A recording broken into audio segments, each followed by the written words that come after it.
ربی زدنی علما۔ السلام علیکم فرینڈس، آج ہم چوتھی جماعت کی نظم نمبر 22 ہمدردی پڑھیں گے۔ ہمدردی۔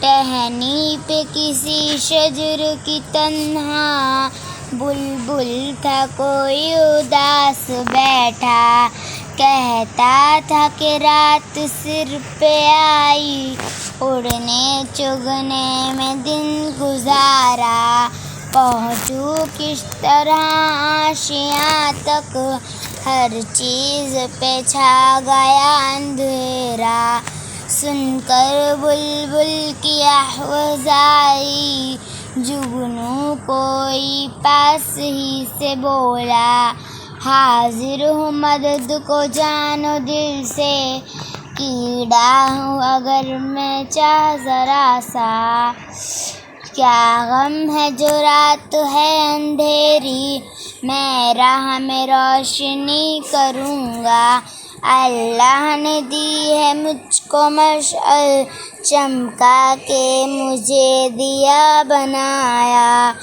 ہے لوگ وہیں جہاں میں اچھے آتے ہیں جو کام دوسروں کے۔ آئی ہوپ آپ کو ہماری یہ نظم سمجھی ہوگی۔ Do like, share and subscribe. اگر آپ ہمارے چینل میں نئے ہو تو پلیز اسے لائک، شیئر اینڈ سبسکرائب کیجیے۔